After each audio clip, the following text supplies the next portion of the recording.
कहानी के स्टार्ट में हमें बेन 10 एक यति से लड़ता हुआ दिखाया जाता है। वो यहाँ फोर आर्म्स में ट्रांसफर हुआ होता है और कुछ देर बाद फोर आर्म्स यति के ऊपर भारी पड़ने लगता है। इस यति को कंट्रोल कर रहा था डॉक्टर एनिमोस और वो कहता है मैं बेन 10 को मार के पूरी दुनिया पर राज करूँगा।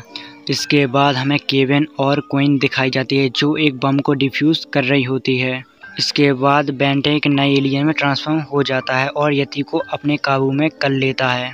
और फिर वो यति अपने मालिक के ऊपर ही हमला करने लगता है और फिर बेन 10 डॉक्टर एनिमो को अपने जाल में पकड़ लेता है। इसके बाद वो प्लम्बर को फ़ोन लगाता है। इसके बाद उनके पता चलता है कि शहर में एक एलियन तबाही मचा रहा है और फिर बिना वक्त जाए क्वीन वहाँ पर पहुँच के उसके ऊपर हमला कर देता है और बेन 10 भी वहाँ पर पहुँच जाता है और अपने विक शील्ड में ट्रांसफॉर्म हो जाता है और फिर विक्चिल उस एलियन के बीच घमासान युद्ध होने लगता है, पर वो विक्चिल के आराम से हमले डॉज कर रहा था। इसके बाद विक्चिल अल्टीमेट विक्चिल बन जाता है और उसके ऊपर हमला करने लगता है। इसके बाद क्वीन मौका का फायदा उठाकर उसको ज़मीन में फेंक देती है। फिर ये लोग सोचने लगते हैं अभी तक शहर में इसने जितना भी हमला किया पर किसी को नुकसान नहीं पहुँचाया। इसके बाद केविन अपना ट्रांसलेटर निकालता है, उसकी लैंग्वेज को ट्रांसलेट करने लगता है और वो बताता है मैं एक सुंदर से ग्रह पर रहता था, वहाँ एक रिकॉर्ड आया और मेरे दोस्त को उसने मार दिया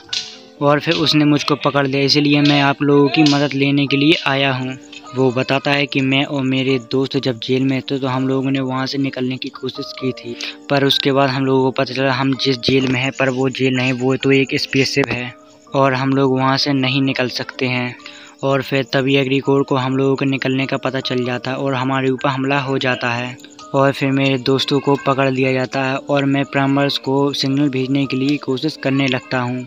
इसके बाद एग्रीकोर मुझको भी पकड़ लेता है और फिर प्लम्बर को वो सिग्नल मिल जाते हैं और वो शिप की तरफ जाने लगता है और फिर वो प्लम्बर एग्रीकोर से बोलता है हमें आपकी शिप की जांच पड़ताल करनी होगी और वो लोग उसको मिल भी जाते हैं, पर वो एग्रीकोर उसको मार देता है और फिर तभी उनमें से एक वहाँ से भागने की कोशिश करने लगता है और सारे लोग वहाँ से निकल जाते हैं, पर वो कछुआ छाप वहीं रह जाता है। पर बाद में उन लोगों को पता चलता है कछुआ छाप तो हमारे साथ ही है।